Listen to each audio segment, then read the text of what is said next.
আমি যখন এটা বানাইতেছিলাম অনেকে আমাকে জিজ্ঞেস করছেন ভাইয়া এটা কি হবে, কি বানাচ্ছেন। তো তাদের জন্য আজকে সম্পূর্ণ ভিডিওটা আমি নিয়ে আসলাম, একটু কষ্ট করে দেখে নেবেন। ওদিন যেটা বানাইতে দেখছেন অনেকে জিজ্ঞেস করছেন ভাইয়া কি বানাইতেছেন। আসলে এই উপরে হচ্ছে কবুতরের খোপ, এখানে হচ্ছে বাংলা কবুতরগুলো থাকে। তো ভাবতেছি নিচের স্পেসটা খালি থাকবে, এই জন্য আমি মুরগির খোপা বানাই নিলাম। এইখানে আছে ফাউমি মুরগির বাচ্চা, দেখেন এগুলার বয়স হচ্ছে প্রায় 1 মাসের কাছাকাছি। আর নিচে আছে দেশি মুরগি, এই যে ওরাও বাচ্চা নিয়ে আসে, এই যে দেখা যায়। তো খালি জায়গাটাকে আর কি ভরে দিলাম এইভাবে, এই যে বানিয়ে দেখেন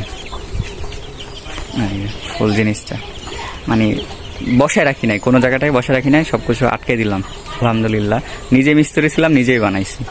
তবে এগুলো বানানোর জন্য আমার কিছু প্রয়োজন হয় নাই, শুধু এই লক দুইটা কিনছি 70 টাকা দিয়ে। এই বাকি যা ছিল সবগুলো আমার বাসায়